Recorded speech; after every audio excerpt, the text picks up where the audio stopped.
This is Apotheosis, the official podcast of the Production Designers Collective. I'm your host, Alexander Whittenberg. Happy New Year, and thanks for tuning in to our first episode for 2026.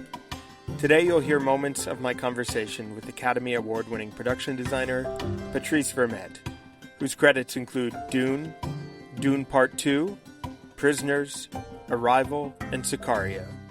We'll chat about his love of music, building the ancient future, and embracing creative impulses. Please note that due to the demanding schedules of those in our industry, these conversations are recorded in a nomadic and remote space, which may lead to inconsistencies in quality. But we'll always do our best to deliver a great listening experience. If you've been enjoying Apotheosis, please consider taking a moment to rate the podcast and share with those who might also enjoy the program.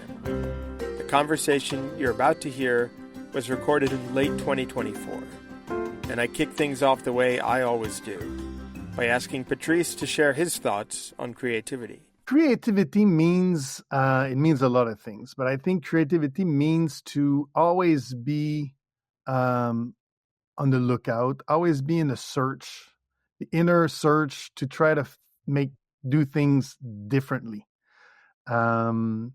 Always try to push it, push your own limits. Ask yourself,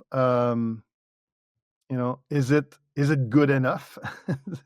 It's crazy. It's like self, but it's a bit like that, Yeah. Creativity is like being able to analyze a situation, or filmmaking wise, a script, being able to percolate, just like coffee, percolate it. It comes just like, okay, maybe I can add this and that, and not be afraid to explore. That's the thing, and not be afraid of, my God, it's different. I wonder, and then not be afraid to go beyond. Even sometimes it's scripted, but if you think your idea could make a difference in the movie, you just go for it and pitch it to the director and the producers. Yeah. And it's funny, sometimes the response would be like, wow, I never thought about that, or it's like, are you crazy? But thank you for showing this to me, because this brings another idea. So so I would say creativity, you need to jump right in. It's a leap of faith, because when you work with film is a collaborative effort. Yeah. And you're hired for a reason. You're hired for who you are, your identity as a creative person. And I think to leave that, to hide that in a closet, you would not gain from that. You would not grow from that. And the production would lose something as well. And you're not. So I think, it's about being curious and trying to think outside the box. Yeah, no, I love that. And then, a few words that you said, I think the key words are curiosity. Let's say the 4 C's: curiosity, courage, creativity, and collaboration. Right? Yeah, absolutely, absolutely. Because that you never know. I think you need to leave your ego outside the door when you're in a creative team, because any idea that you can throw out there, even in a group, can give the opportunity to someone to bounce from that idea, even though even in your own mind, it could be super stupid and doesn't work at all. But if you have it, if the idea just went boom, there's a little light bulb that went boom in your head.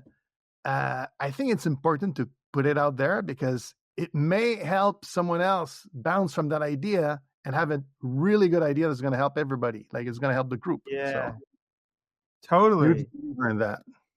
And it's funny too. It's like we're all creative in our own way. That I think without film, or without a collaborative art form like film, you could be in your own studio, alone, painting a canvas or making a piece of music, or but then when you bring it all together, you bring all these different art forms together, that's the spark, right? I mean, it's Yeah. about bringing the kind of almost removing the ego too, in a way, right? I mean, Absolutely. No, you leave your ego outside the door, and unfortunately, our industry is full of egos.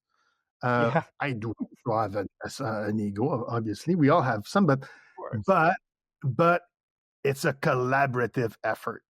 You bring something to the table, and your own team also brings something. You hire a team to bring something to the table, to challenge you, so we all like, um, so we all make something special together. That's Yeah, that's that's that's the that's the ultimate goal. yeah, yeah. So speaking of everybody bringing something to the table, what are your thoughts on, when you're building your art department team, thinking about, what each individual person is bringing to sort of not only the work in terms of, skill sets and um, specific things that this one person, talents, skills that this one person might have, but also how do they kind of mesh in the group dynamics of a group? That's uberly important for me, and it's like how everybody is going to gel together, and like the interaction. I think it's the most complicated thing in a in building an art department, because you can have like some super talented people, but if they don't communicate, that's a problem. You know, Yeah. Well, you can have if they don't communicate well. So for me, it's the most complicated thing: finding the people who will collaborate together, and gel together, and also have fun, because we work hard. We know we work hard. That's a hmm And having people who will bring, joy and have fun at doing what they do, yeah, because we are super privileged of doing this, of working in this industry, this art form. uh, absolutely. that if you're not gonna at least have a bit of fun, like, come on, so What's the so point? that's the point. That's the point. And Yeah. and I think about Lorne Michaels, and he has this philosophy when he was casting Saturday Night Live.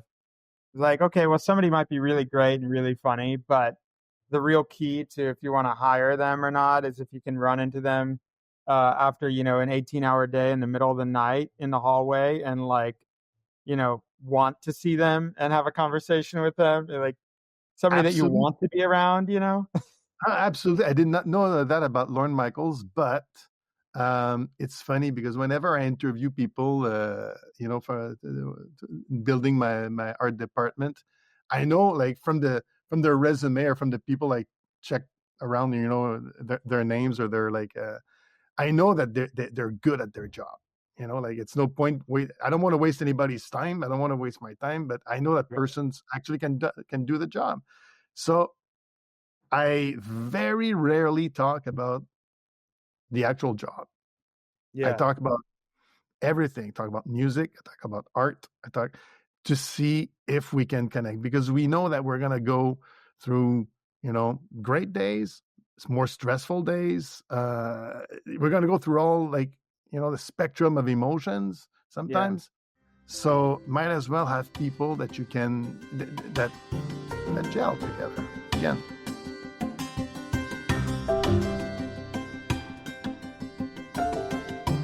Well, I want to jump in the Wayback Machine and get a sense of, growing up. Was there a specific moment where you felt your dramatic imagination was sparked, and maybe even you had a sense of a trajectory you wanted to follow in life? It's there's a couple, actually, of moments like that. I think the when I was a kid, my parents were really into, well, they had nothing to do with art, but they were really into art. They Yeah, yeah, So they were art lovers: music, films, theater, and, painting, sculptures. And we were always going to museum, and our dance even. And my parents, I was super fortunate to have, like, uberly open-minded parents about that literature, and maybe sometimes they were a bit too much.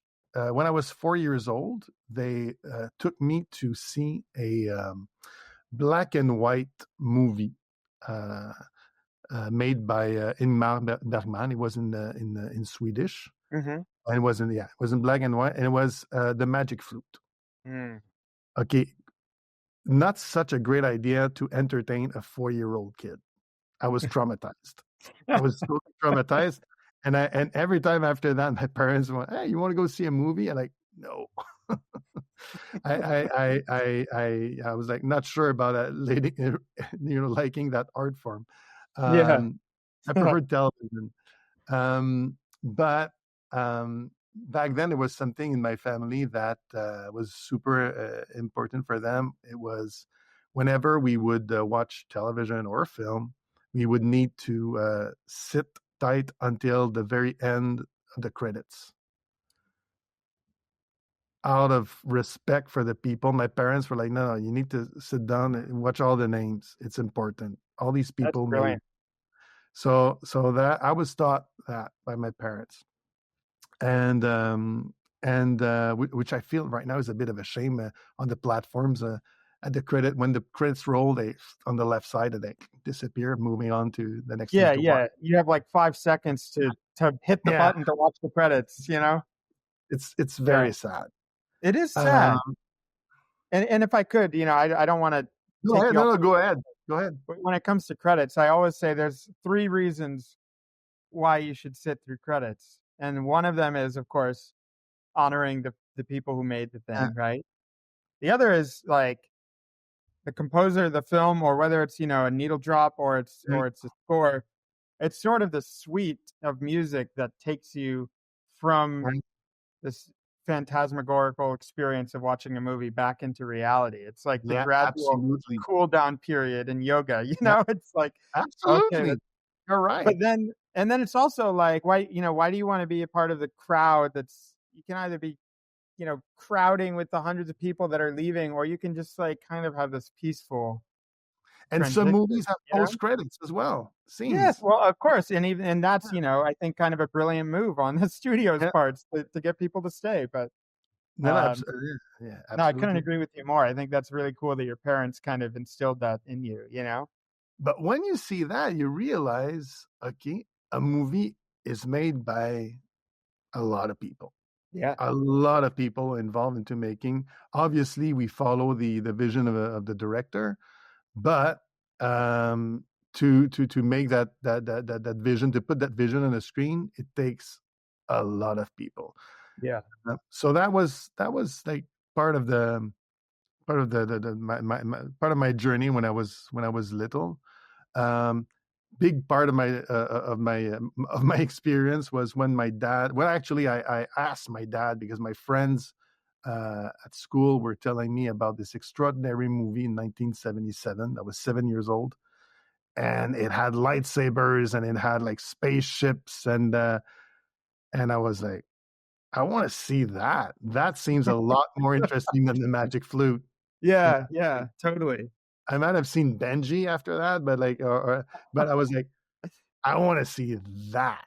Yeah. And from the moment on the screen where the opening titles appear and then John Williams music, I was like, okay, I'm totally hooked. I'm Yeah, hooked. I will need this for the rest of my life. I will need to have a dose of this for the rest of my life. Um, absolutely. and after that, I was transformed. I used to play with Legos before they had Lego kits. It was like just blocks. You'd buy like boxes of blocks, and I was starting to make like spaceships.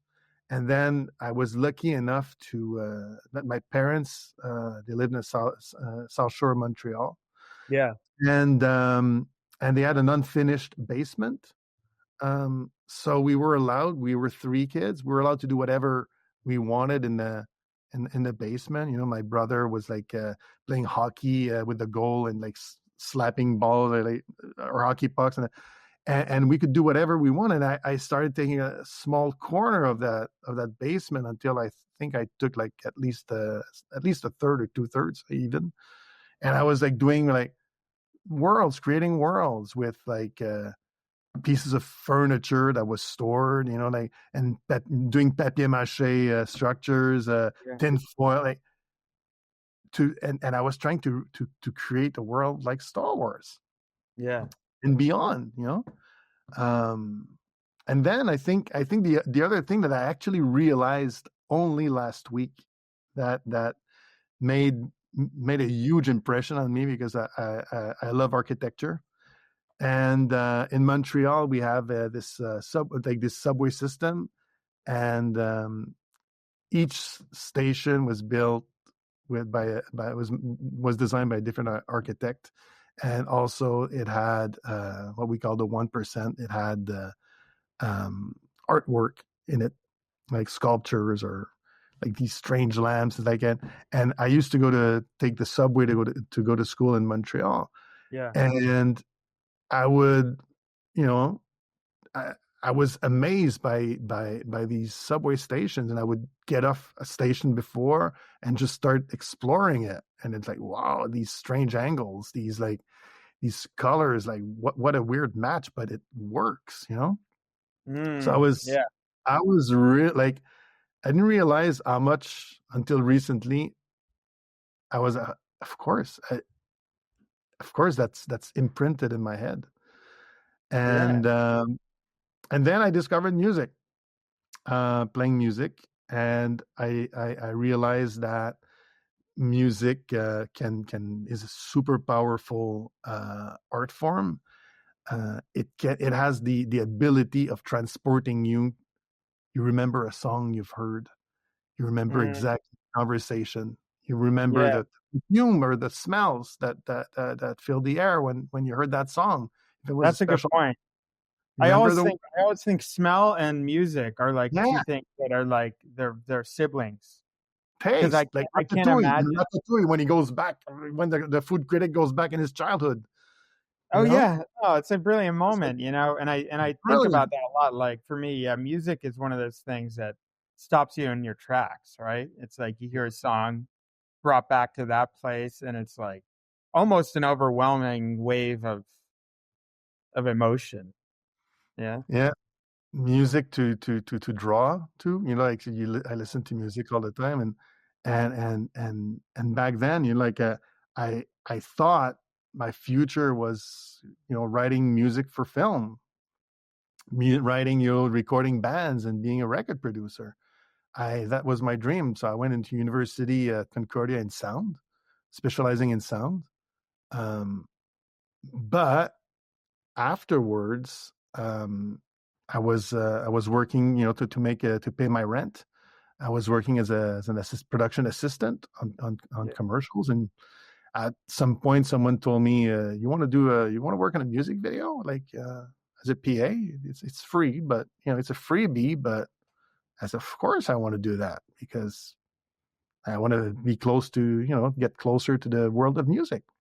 yeah, yeah, And on that music video, strangely, it was like, because it was a freebie, the director was a well-known director in the local scene in Montreal, or in the province of Quebec, for French Canadian music.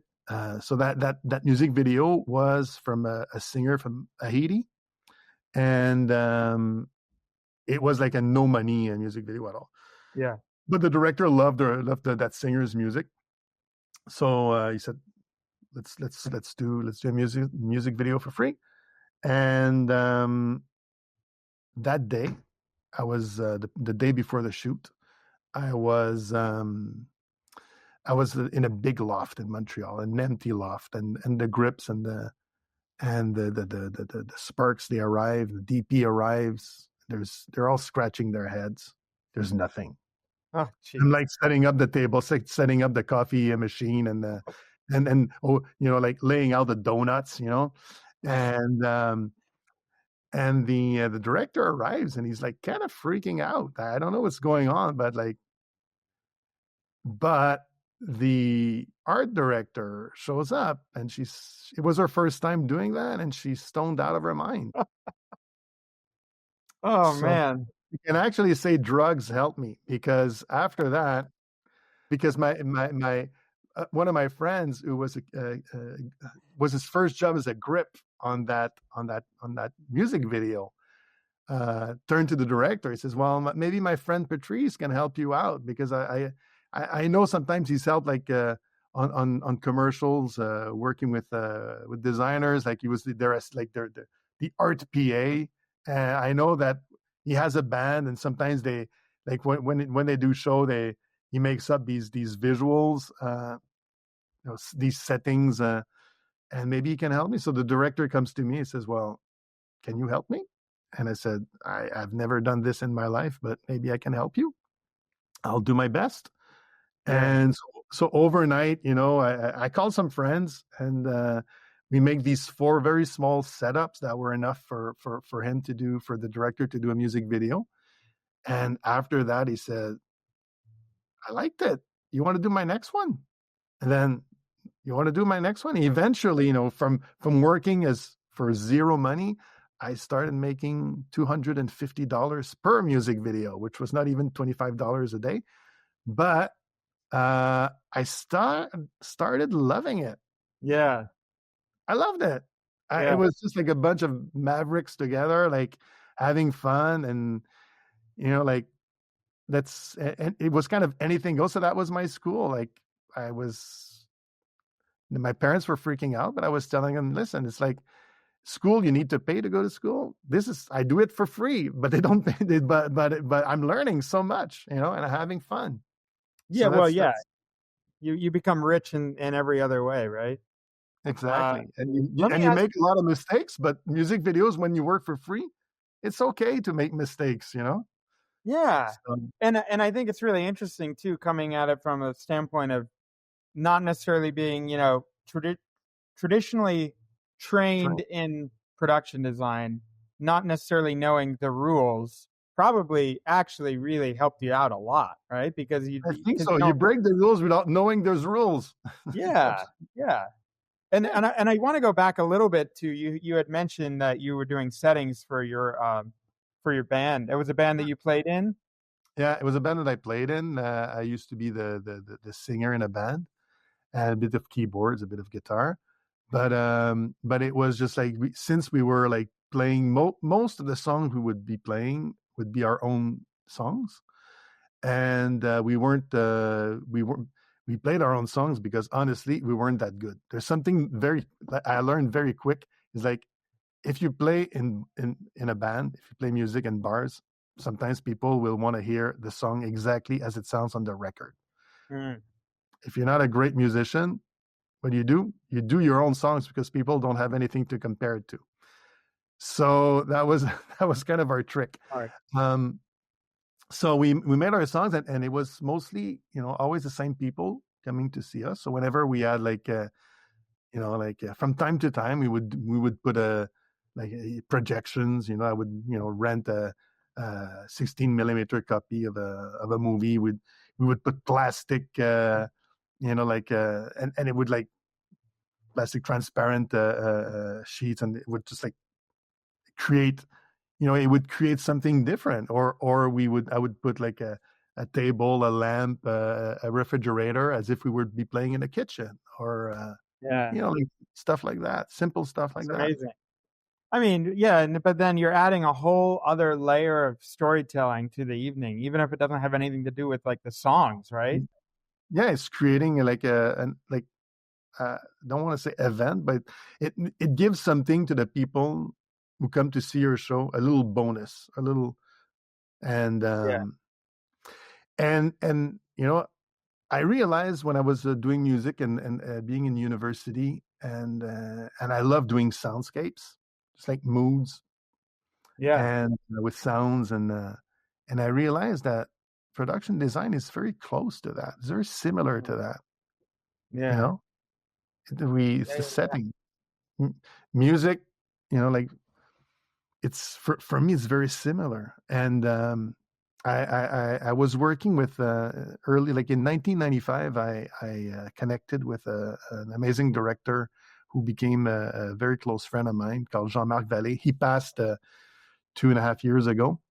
Yeah. Um, Jean-Marc, the way that we used to communicate together, because when we first did a short film, we realized that we had the same love for music, and we shared, that's how we connected. We connected through Yeah. music, and we would like just go very deep, like we were a bit nerds about music, that song. Have you ever heard like take 3 of Strawberry Fields Forever? I've got an album that has like the 27 takes it took to. Oh, really? I was like, and it was a bit like that, like nerds. And with Jean-Marc, the way that we used to work is that he used to, well, obviously write his scripts, but he would send me like a playlist, and I would respond visually to what, either with mood boards or with little drawings, but I would respond visually to the audio. Yeah, that's amazing. I love that. I love that how connected those two worlds are. Mm. The music and the design piece, and also for somebody, it's very clear that music is very much a part of you, and you're part of your process. And so the way that you've been able to kind of bridge that gap between these two kind of disparate worlds is brilliant. It's funny because a couple of years ago, I did a Zoom conference with one of my idols, KK Barrett. Yeah, and he's a bit older than I am, but we have a similar path, because he was very much into music as well. it's a great picture of him playing the drums. So I interviewed him in 2020, and I pulled out a picture of him playing in the band. So Jean-Marc Vallée, you have this great connection with music with him. I want to talk more about some of your work with him, but I'm curious, for other directors like Denis or anybody else you've worked with, does music play a similar role in the process for you? Yes, for me, yes. Music, like there's like every project, there's like an album, like very much associated with the project, or like different albums, different part of the movies. Like, okay, I'm gonna listen to that. I'm gonna listen to that, and yeah, it's that's mostly where it stays. And in my department, we don't do that anymore, but we used to play music all the time.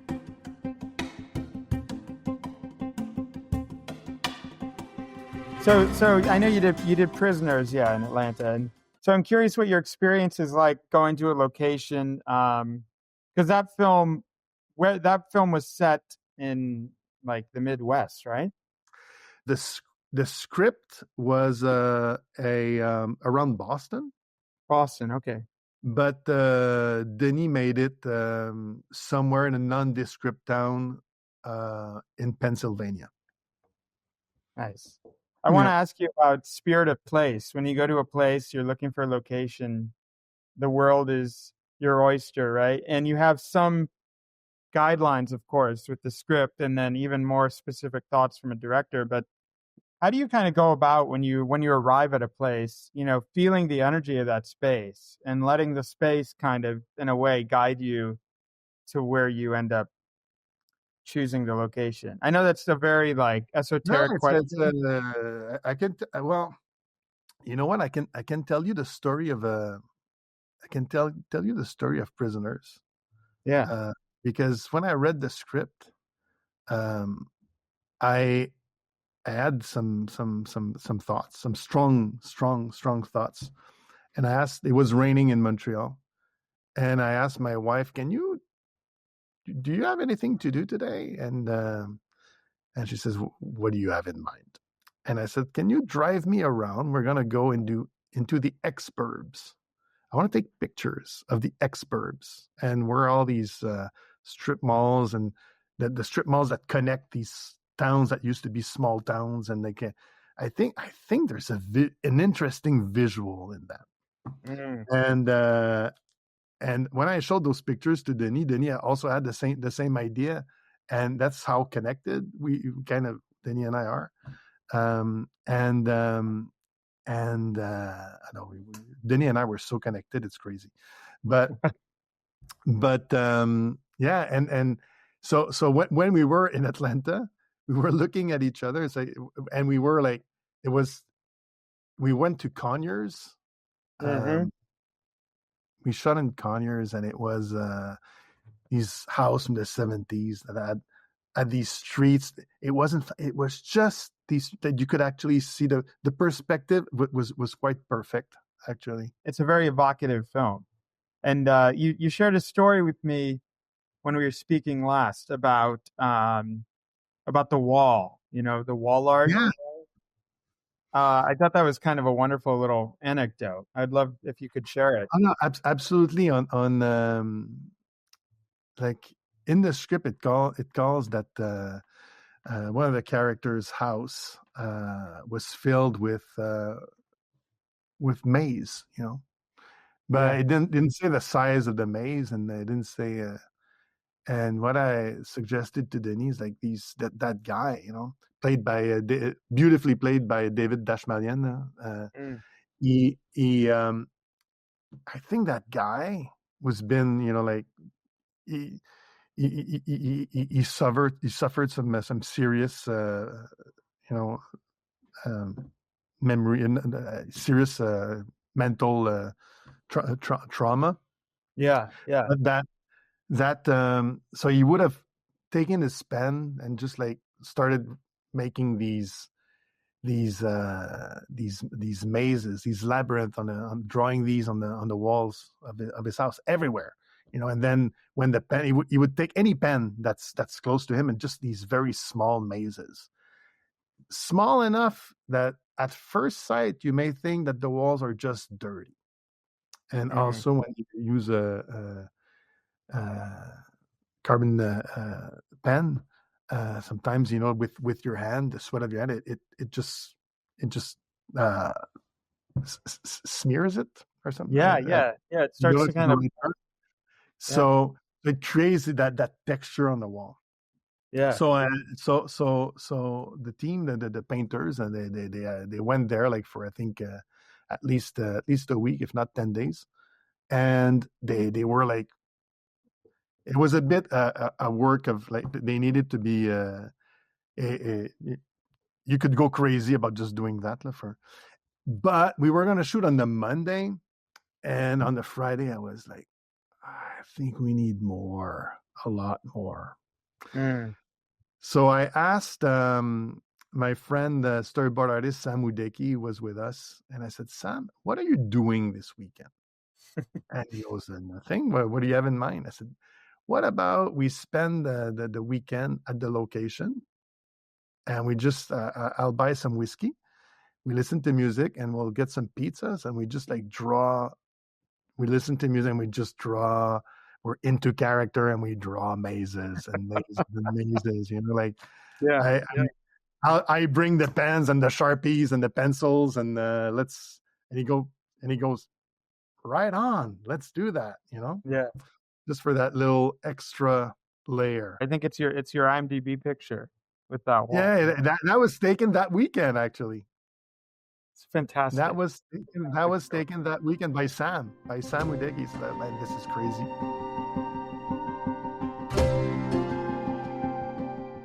I want to talk about, in production design, I think there's often a misconception that it's our job to just add things, and like fill the frame. But I think, what we all know is it's just as important, if not more important, to put things away. So what are your thoughts on that? What are your thoughts on subtracting from the frame in film? I'm more a subtractor than adding to the frame. Although I think when you subtract, you add to the frame because it's telling a story. But that's right. I've never. It's like a pause in music, right? It's like that. Yeah. The silence is just as important as filling the silence, right? Well, exactly. So I'm more about shapes, and I'm more about like I have a tendency to like to dislike overfilled sets. On a personal level, I'm like I'm more like, okay, let's take it out, and sometimes I work with decorators. they bring it out. It's fine. It's perfect. And then I go, okay, tell me when I can come.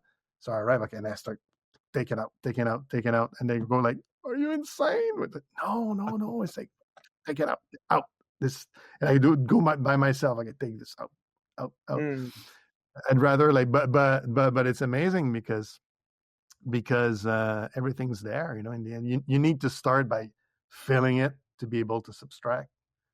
But on Dune, I did not do that. It's basically very empty spaces, and yeah.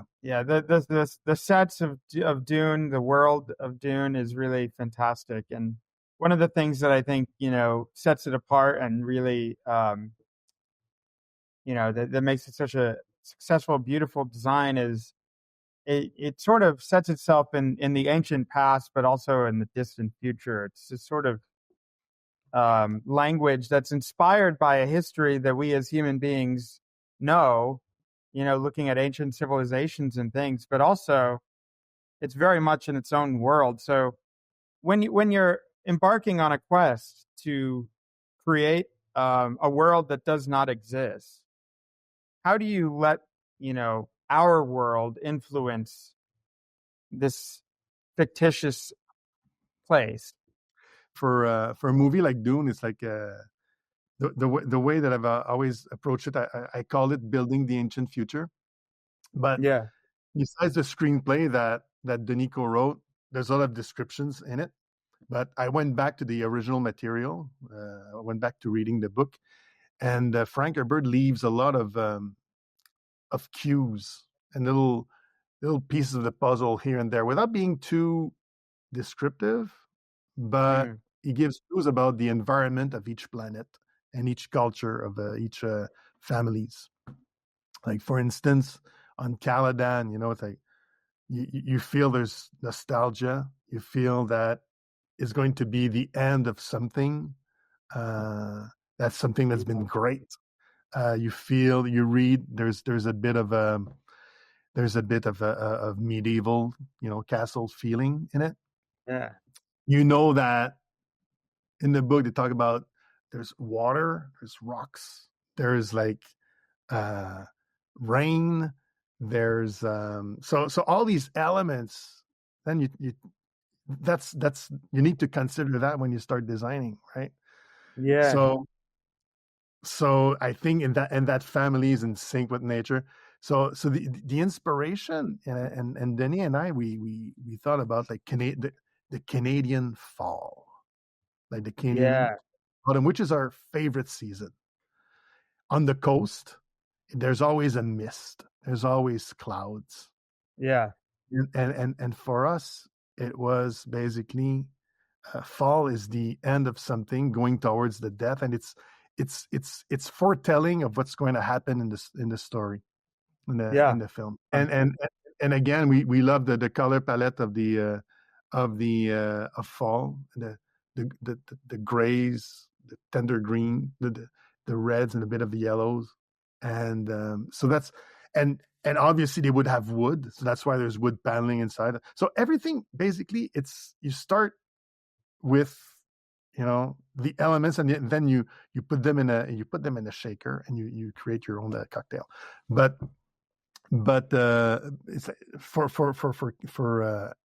Arrakis, like there's a sandworm. Sandworms, they go on a frenzy killing spree when there's vibration. Mm-hmm. So you would not naturally build anything like in the sand dunes. So you would think about, okay, let's put the city in a rock bowl, because that's where they would have built it for real. And then there's winds, everything at an angle. So basically it's like that. It's like you put yourself in the shoes of the founding people of those planets or those worlds, and it's kind of method designing, like method acting or method designing, I guess. I don't know. Yeah. Well, I think it's amazing. And it also ties it back to kind of the origin of storytelling. Dune is one of those epics that actually, in a way, similar to Star Wars, ties back to these like archetypal characters Mhm. that kind of shed a light on all of our lived human experience, And I think about like Joseph Campbell, um, comparative mythology, and so it's kind of does it feel a bit like this full circle moment from when you watched Star Wars in '77 to now be kind of like Absolutely. No, no, crafting this space that is kind of in a way related to the bigger picture of storytelling and mythology? absolutely, absolutely. Yeah. There's like I pinched myself like from Star Wars to Dune. Working on those movies, I pinched myself, and to go back to your previous question about like anchoring, like we feel that we know this world even though it's new, and for Denis and I, the approach has always been super important to anchor things in a reality, Mm. because that's when you anchor things down, you that's how you can make the unbelievable believable. Yeah. Yeah. It's Yeah. Yeah. so the Thopters, they need to look real. They cannot just be like flying machines with birds wing. It's like they Yeah. need to look stealth. They need to be believable in the environment in which it exists. And funny story about that, I was doing an interview for part one for a magazine, a travel magazine, and the questions were mostly towards which locations we were shooting. And I said, well, everything in Budapest was on stage, and then we went to Abu Dhabi, and we went to Jordan, and went to Norway. And then a question was about during one of my answers, I went, we took the Thopters, we flew them to Jordan where we set them up, Yeah. and the journalist goes like, wait a minute, these things fly for real? I said, no, no, no, no. So I said, but they look like they could fly. I said, no, but it was funny. I think it's a great compliment. I think George Hall and the Collie words, kudos, because people think they work for real.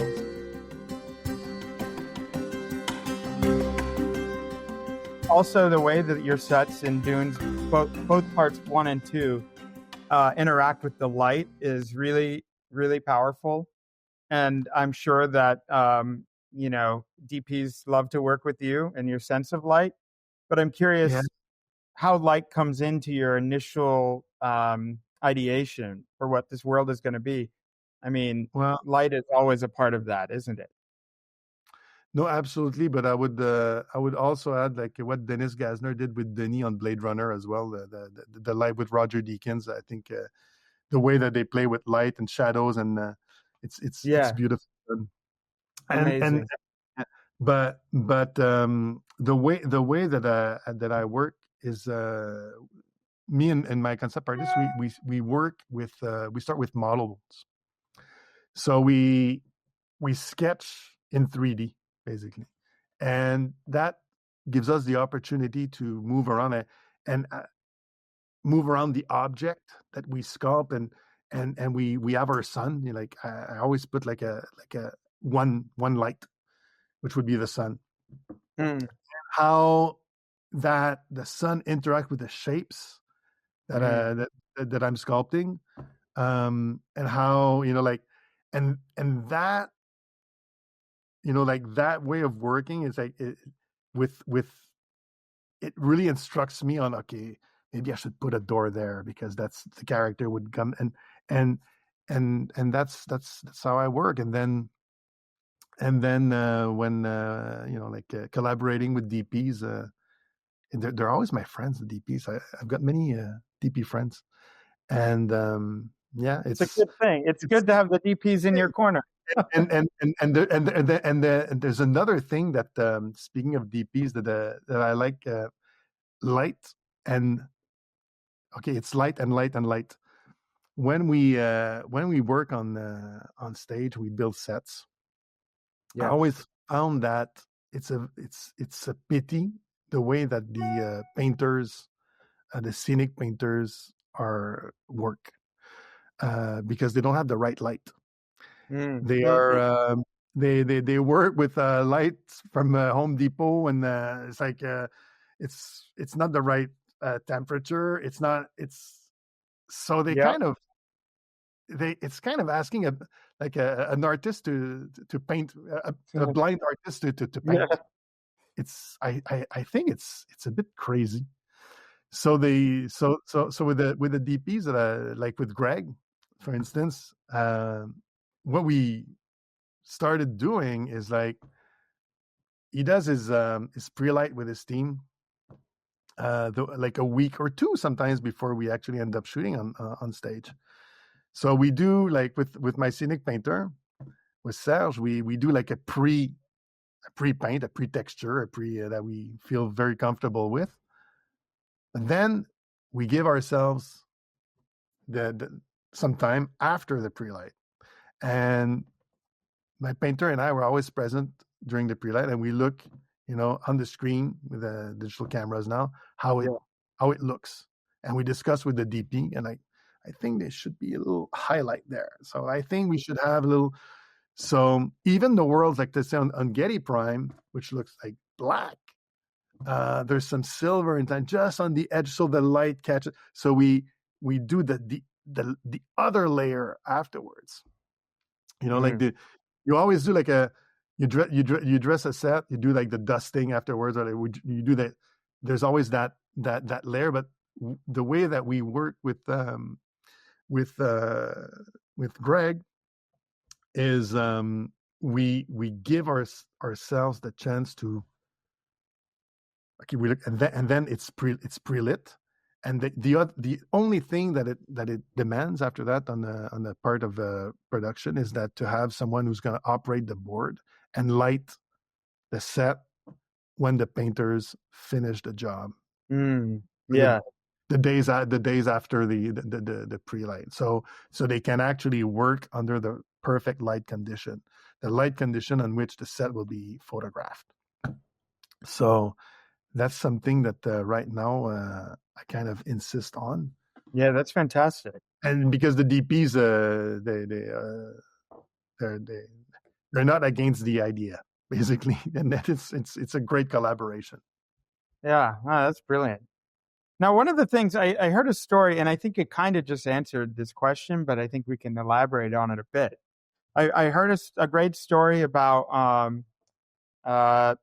Stephen McKinley Henderson's character in Dune Part 1, the advisor, and how there was this parasol that was being used by the makeup department to shield it from the sun. Yeah. And Denny loved it as a character detail. And so so then they used that as a prop, which to me was just like this really fantastic character moment.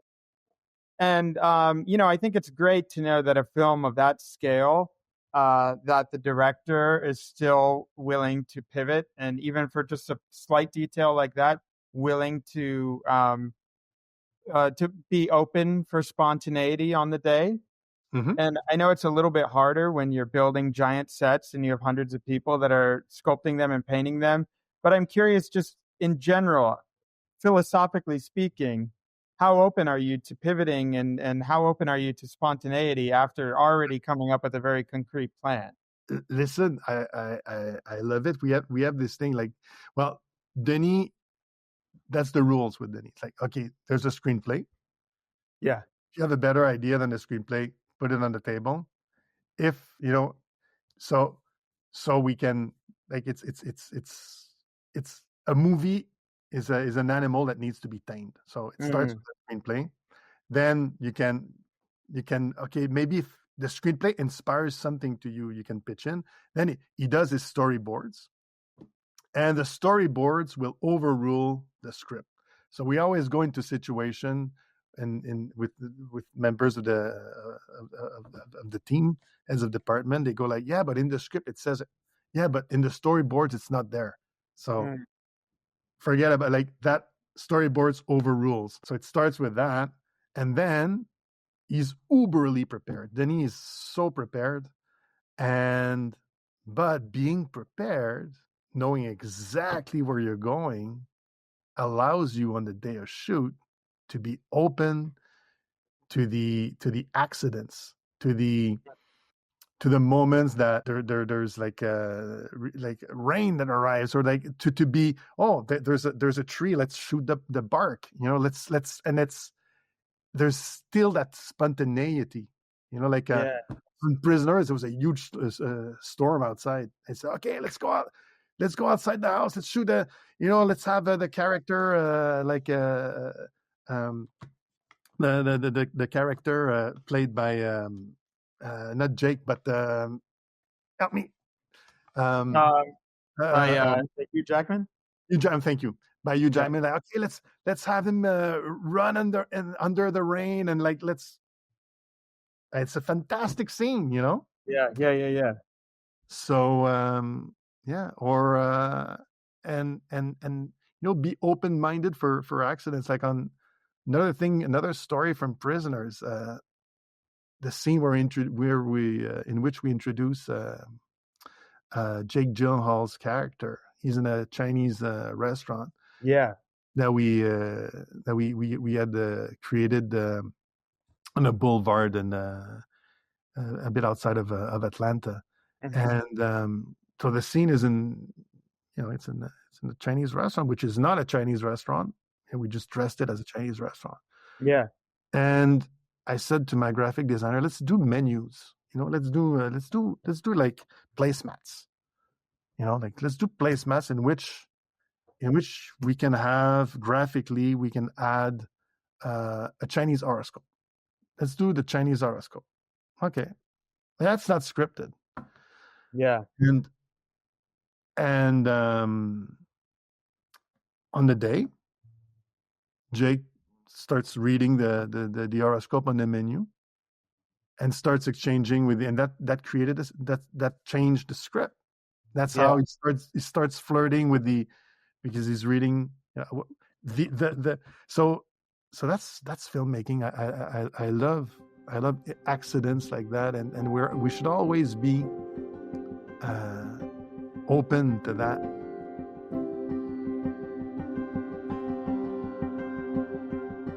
Another story of accidents, which I think like really had a huge impact, was on Sicario.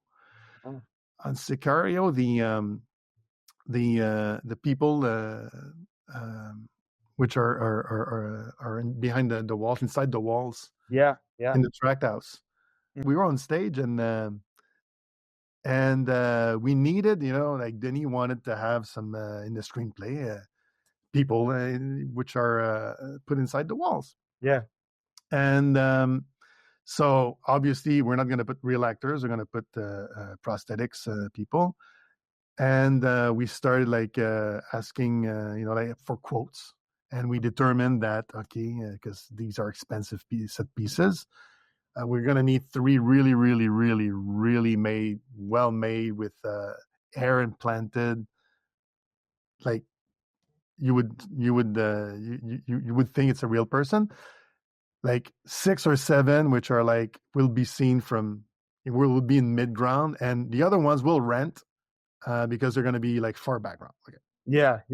So we start receiving the quotes, and it's expensive,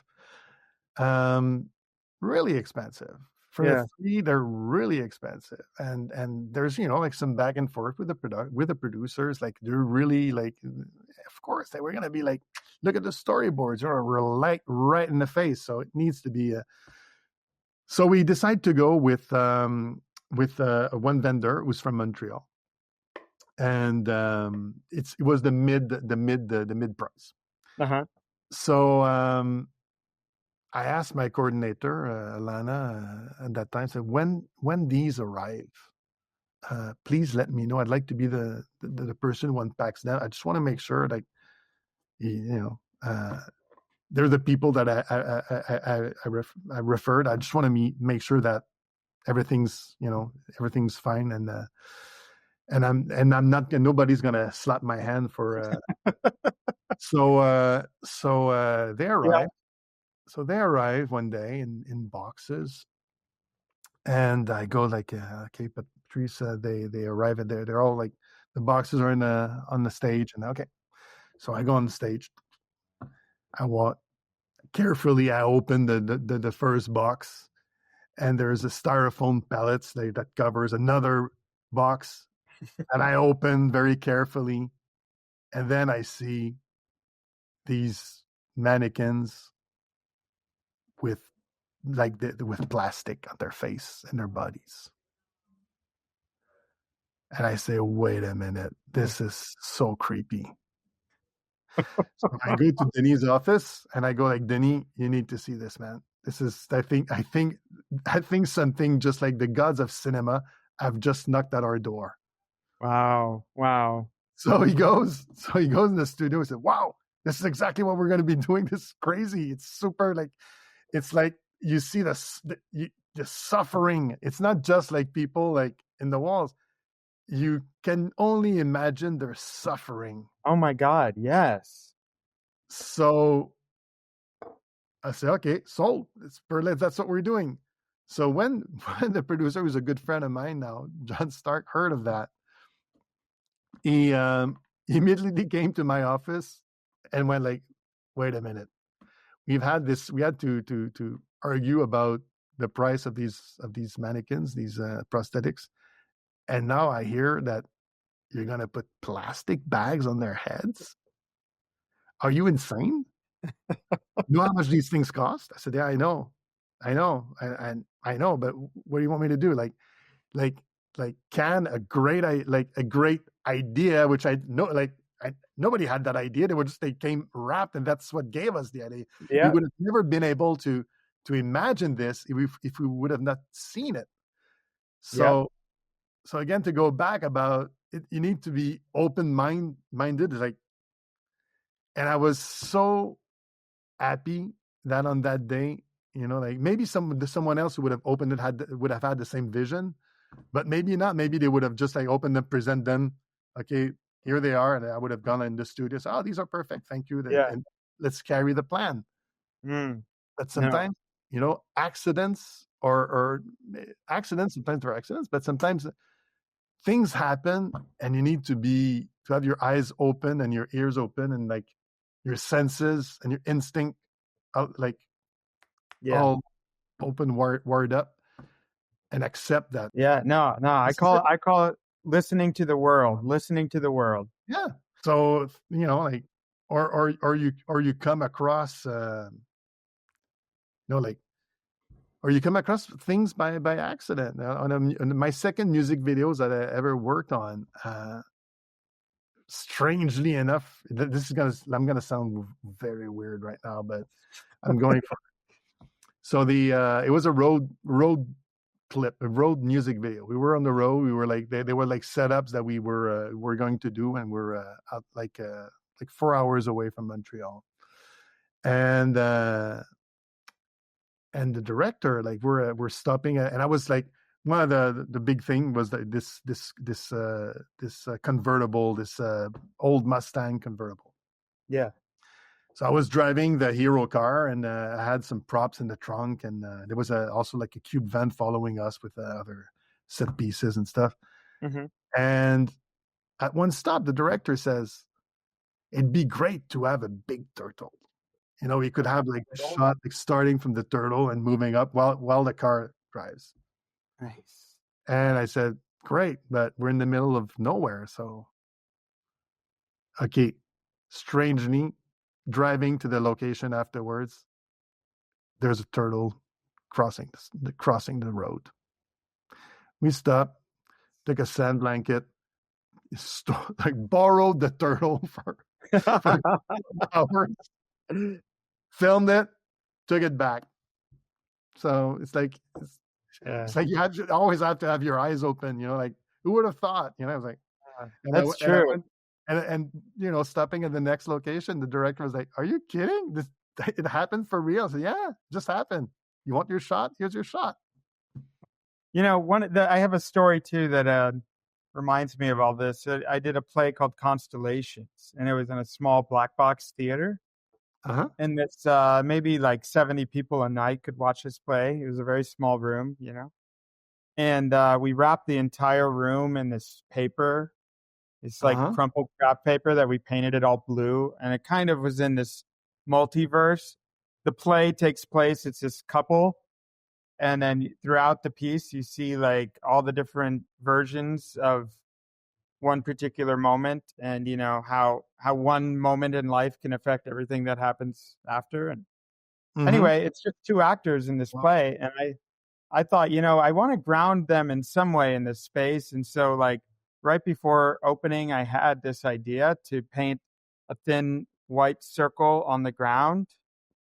And it didn't really like mean anything specifically. It was just this impulse, Mm-hmm. And Yeah. I painted it, and then the audience comes in, and then we did like a talk back after the first performance, where the audience can ask questions to the actors and director, designers, and somebody in the audience asked the question, "What does that white circle mean? What is the significance of that white circle?" And I said, "Before I tell you, I want to hear what your thoughts are." Mm-hmm. And this person then went on for like 5 minutes, about like, well, I think it probably has something to do with their own special place in the galaxy and da da da da da da da da, on and on and on. And then I was like, that's exactly what it means. And in that sense, it was really just, to me, it's about sometimes you have to follow an impulse, Absolutely. even if it doesn't necessarily make literal sense, because if your gut's telling you to do something, it probably Is is for a reason. important to listen. And the audience is always going to put their own feelings into whatever you put out into the world, right? Absolutely. There's always going to be like an interpretation of something, sometimes for the good and sometimes for the bad, like, uh, it's crazy, like, how on a movie like Arrival, there's some people who saw some Satan messages, in the writing.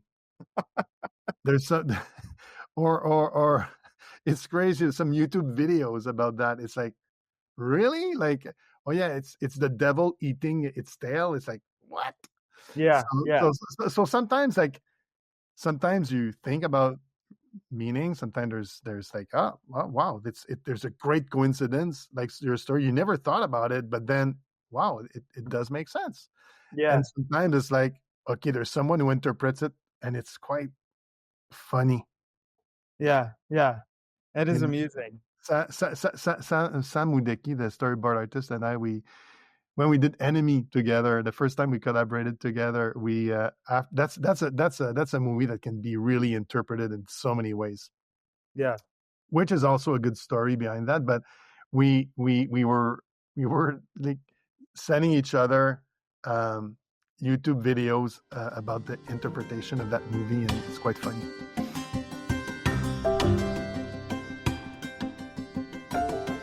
you said something in an interview that really resonated with me. My approach to art direction is not to try to overshadow the story, but Yep. to accompany it and give a little clues on the characters. And I think, I'm sure of course, a lot of times production design is referred to as the invisible art, right? Because if we've done our job, tell the Nobody story sees and get it. out of the way. Yeah, And yeah. I think, that's something that your designs resonate on a certain level that really does that so beautifully. No, And thank I you. think in a way it's like what we do is fun, and it's a privilege. But at the Mhm. same time, you have to find the importance in it, right? I mean, Yeah, it can't be frivolous when it's it's being done. yeah, It just can't. it's funny because someone today just texted me something, a detail in Sicario that person realized, and that person said, I've seen the movie like 12, 15 times. There's something I just noticed last night. So when they're in Juarez, Yeah, and they're in the truck, and they stop, and I was trying to put that detail somewhere. And finally, there's a stop. I said, okay, let's put posters of missing girls mm, on the wall, where they stop. So where you see the character, Alejandro's character, the character played by Benicio del Toro. Yeah. So maybe the camera will catch it. It's like Yeah. yeah, they sure did. And because it's also part of like how the cartels destroyed Benicio's character's family, and also it's like it's there. It tells a story, like a very sad story about part of part of Mexican reality. Mm. And but it's like it's I think we should like it's fun to dive deep into the script and into like what can I do. Production design is it's like what can I not do pretty images. We know how to do pretty images, but it's also how can we're storytellers. Yeah. And it's about what can I do to make to help this to support the story even more, like. And sometimes it's just about finding a location or putting a ceiling with a lower ceiling, which will crush the.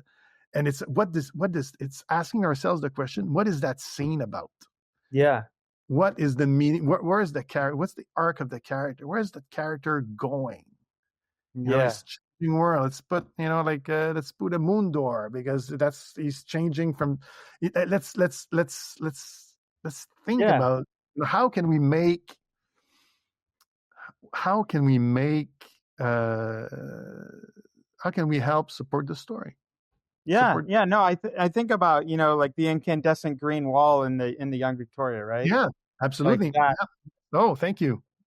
I think, as designers, of course, we watch movies and we pick up on certain details that every audience member, whether or not it's like thinking about the metaphor in terms of, oh, this Mhm. means that, there's feeling it. It's feeling, Yeah, And it's wouldn't you like say probably like 80% of what you do is more about feeling than it is yeah, about no, you know, absolutely. visual? You got a computer screen. You're like, okay, the screensaver. You can play. You can have a little play on the screensaver. Yeah. You can have you can tell a story with that. You can tell. There's so many ways to tell a story, to tell the sub story, the subtext, things that are Yeah. not mentioned but are important to the character, to where the story is going. Just leaving little clues, little again semiotics. It's Yeah. album covers. Let's go back to music. Album covers from the 60s and the 70s with those subliminal messages, right? Yes. Oh my So, God, graphic. Yeah, I have this Saul Bass book that is like one of my Bibles that I like. mhm, And, it's like when I'm in a creative rut and I just want to just think about imagery, yeah, I open that book and you just dive deep into, the meaning of a single shape and how that can just spiral into a whole world of ideas. yeah, That's cool stuff. yeah. So I have I could talk for like 3 more hours. I have like a ton of questions, but obviously we don't have that time and I want to be mindful of our time. So I want to close out the conversation by asking you another sort of lofty question. And Go that ahead. is, what's your hope for the future of film?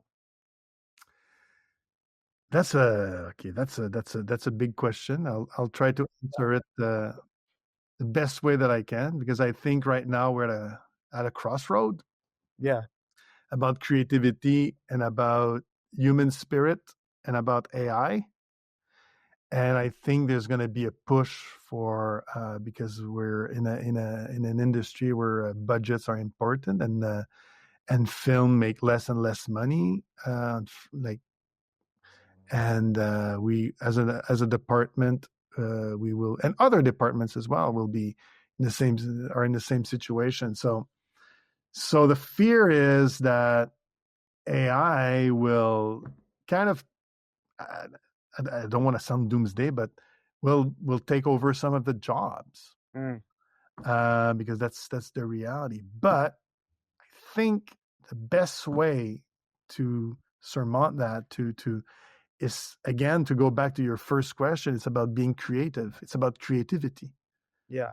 You know, um, I think I see. Maybe I'm wrong, but I see AI as trawlers of the internet, Mm. like boats that go like and rake But if you can have ideas and have your own ideas and share those ideas with your team, and I think that's much stronger than any AI, because it's about, again, it's about action, reaction. Someone can say it's the same thing with AI, but it's about life experience, your experience, my experience, this person's experience that can be put, collectively in the project that we're all working on. Yeah. And I think there's going to be like two things that will coexist. There's going to be AI, but there's always be room for handmade films. For a lack of a better expression, I call them handmade films. But yeah, I think that sums it up perfectly. Humanity is not synthetic, Yeah. And I think, and AI does not have the discipline to remove paintings from the wall, only to add. Yeah. I think you've closed the circle. You've closed the circle. We start with creativity and we end with creativity. Thank you for the gift of your time today. This was fantastic. Thank you, Alexander. It was great. It was a great conversation. I really enjoyed this.